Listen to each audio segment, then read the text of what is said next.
You know, I don't see that as a either or choice.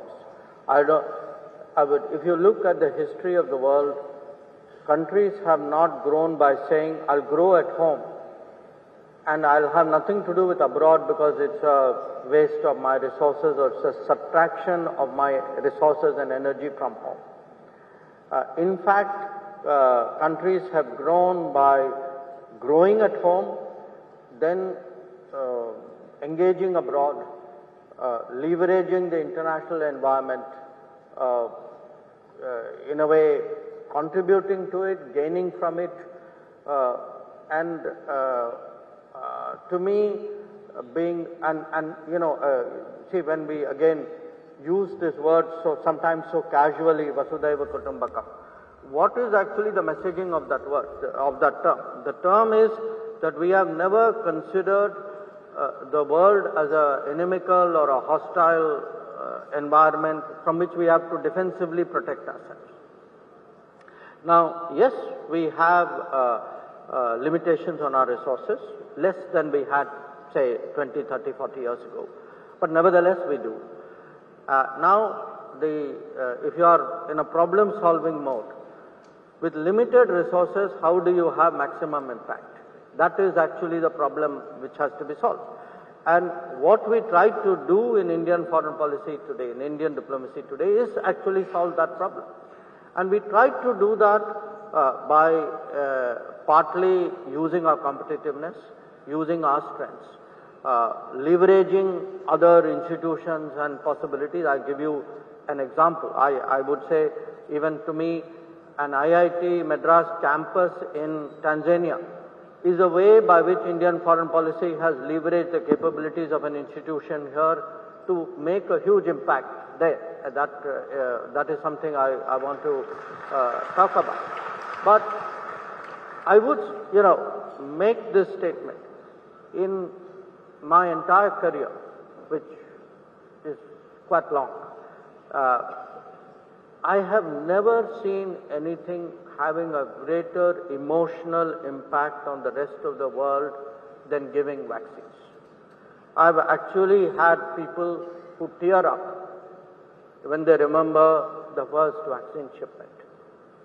So, if you remember, look, COVID was a bad memory, we have put it all behind us. You try to actually get it out as much of your system as possible. But at that time, there were countries, there were developed countries, Western countries, some of them, who had stocked up 8 times the number of vaccines of their population. Nobody is going to take 8 doses, okay?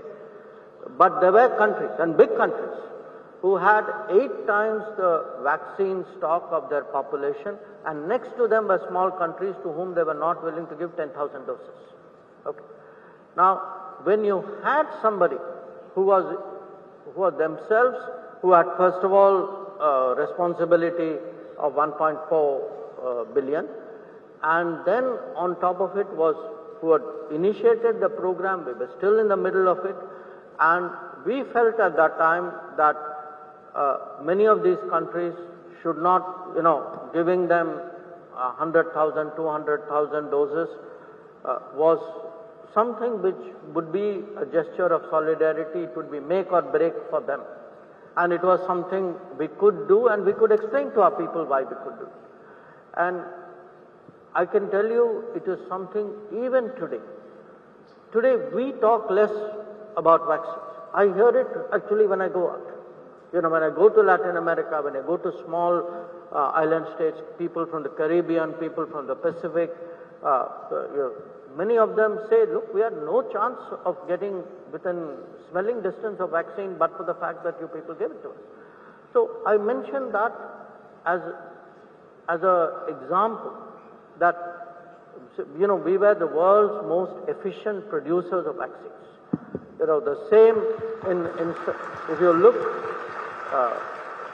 at that time, my second job was in a way a sort of a supply chain and oversight minister for some of this, because a lot of the supply chain was actually outside the country. And again, people don't realize it was very important to have that global connect and that global responsibility, because the world also helped us. I think that's something we should acknowledge, that the supply chain came from outside India so that the product could be made in India, and we had a moral obligation. Not all countries at that time necessarily fulfilled it. So the bottom line I would say is, don't think of it as home and abroad, why am I doing this for the world when I still have problems at home. We have to, steady up at home, we'll build up at home, but at the same time, you don't not do foreign policy because you got domestic problems. They've got to walk hand in hand. You have to do both at that time. And the example I gave of IIT Madras, I had the privilege of going to Zanzibar, of seeing the opening of that institution. But I was just thinking to myself at that time, and again today when I came, think 10 years from now. Think 10 years from now, how many students of Africa would have passed through its portals?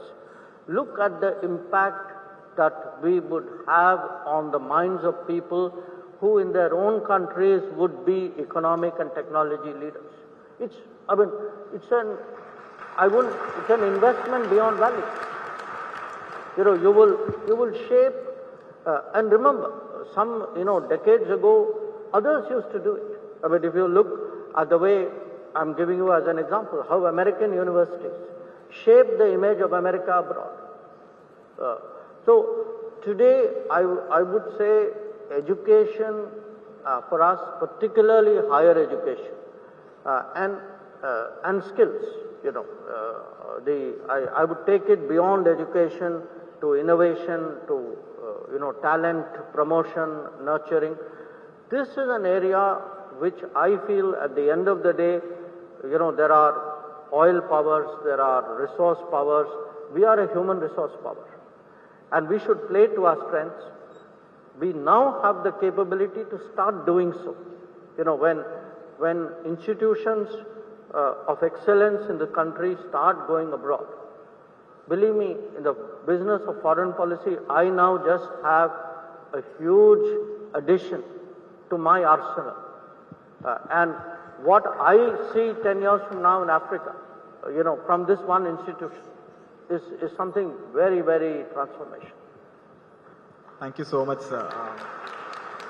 Thank you for mentioning IIT Madras Zanzibar. We are all very proud of that, and I thank the director and everyone involved for this project. So now, sir, if we could, in an attempt to reflect the actual concerns and aspirations of the student community, we thought it would be better if we get their voices directly onto the stage. Sure. So if I may have your permission, can we take questions from the audience? So we are open to questions from the audience. If anyone has any question, please raise your hands.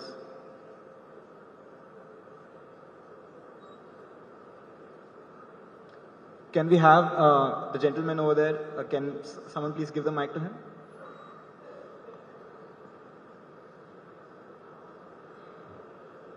What they are about, what is their culture, tradition, heritage, and what is their persona, in a way.